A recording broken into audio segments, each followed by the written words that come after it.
Samantala sa patuloy na serbisyo publiko ng programa nating Balitaan, alamin natin ang pinakahuling sitwasyon ng North Luzon Expressway. Marami pa rin ba ang mga nag-extend ng bakasyon at ngayon pa lang bumabiyahe? Sa oras na ngayong alas 7 na ng umaga, makakasama natin ang traffic supervisor na si Jeffrey Vendeville. Magandang umaga po, sir.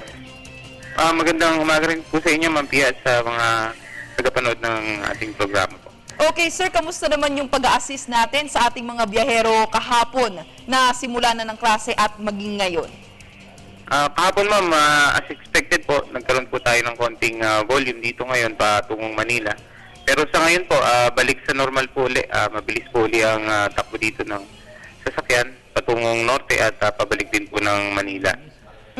Kahapon po, nagkaroon ng konting volume dahil nga po sa pagdating, pero mga bandang umaga lang po yun. Pagdating po ng mga bandang alas 10 ay wala na pong ganong volume ulit.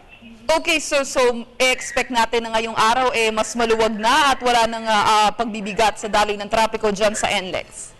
Yes, ma'am. Yun po ang in-expect po natin ngayon. Okay, sir, kamusta naman yung ating mga help desk? Hanggang ngayon po, naka-deploy pa rin po ba? Meron pa rin po ba tayong help desk na mag-a-assiste sa ating mga biyahero?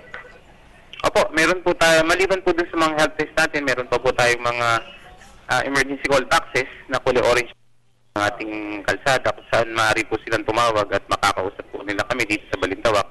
At malalaman na po namin agad kung nasaan ang lokasyon nila para mapadalan po namin sila ng agarang tulong. Okay, sir, sa tingin niyo po ba yung bigat ng daloy ng trapiko is mas marami kahapon kumpara nung nakaraang isang taon? Masasabi po natin na may kataasan po ng volume kahapon compared po nung mga nakaraang taon po. Yes, ma'am.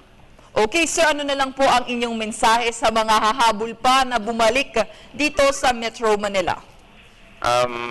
Agahan po natin ang pag-alis sa ating papunta sa ating patutunguhan at iplano po natin at iwasan po nating bumuntot sa sasakyan na sa harapan natin para makaiwas po sa aksidente. Okay, very well said. Maraming salamat po, sir, sa inyong oras ngayong umaga. At salamat din po. Yan nga po si NLEX Traffic Supervisor Jeffrey Vendeville.